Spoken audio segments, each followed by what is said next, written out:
BlackRock just made a huge investment in the future of careers, and nobody's talking about it. Here's a perspective from a tech recruiter.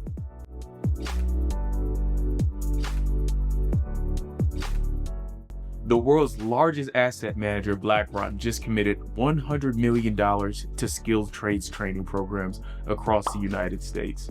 And at a first glance, that might sound like philanthropy, but if you've worked in corporate America or inside hiring at any capacity, you start to realize something. This is a strong signal about where the job market is headed right now. And as a tech recruiter who spent over a decade watching hiring trends, moves like this tell us a lot about the future of work. Okay, so what just happened? BlackRock launched a new initiative called Future Builders, committing $100 million to train the next generation of skilled trades workers, including electricians, plumbers, and HVAC techs. The goal is to train about 50,000 workers over the next 5 years to support the infrastructure development across the country. Why? Because the United States is about to enter a massive infrastructure cycle. Estimates suggest the country will need roughly $10 trillion in infrastructure investment by 2033 to modernize energy systems, transportation, and digital infrastructure supporting artificial intelligence. And right now, the major constraint isn't capital, it's actually trained workers. When major institutions like BlackRock start investing in workforce training, they're responding to something much deeper. They're actually responding to the structural labor shortages at the moment. Demand for skilled trades like electricians,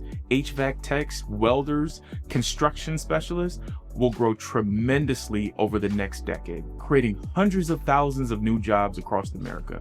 So why is this happening? Because we're literally entering what economists call the largest infrastructure build-out in modern history. Think about what has to be built: AI data centers, semiconductor plants, electrical grid upgrades, energy infrastructure, transportation systems, and power directly for AI computing. All of that requires human labor. AI might be able to write code, but it still takes electricians and engineers to power the servers. Programs like Workforce Pell Grants and National Talent Strategies aim to align education systems with the needs of the labor market. There's also a national goal of reaching over 1 million registered apprentices in the United States. In other words, government, corporations, and investors are all moving in the same direction. And when that happens, that usually means something structural is changing in the economy. And at the same time, artificial intelligence is starting to change the white-collar work.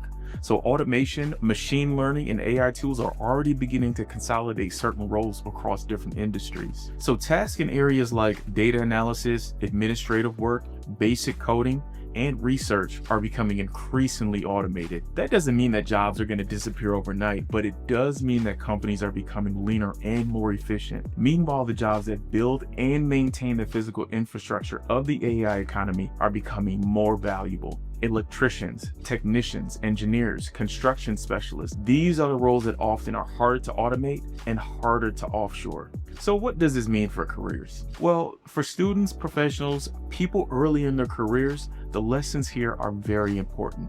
The job market is evolving. Let's be honest, AI will change certain roles, but it will also create entirely new industries for white-collar workers to take advantage of, and infrastructural roles that require human labor. The professionals who thrive will be the ones who understand where the demand is growing, where automation is accelerating, and where long-term opportunity exists. Sometimes the biggest opportunities aren't in the jobs everybody's chasing. They're in the industries quietly being built right now. Moves like BlackRock's $100 million investment aren't random.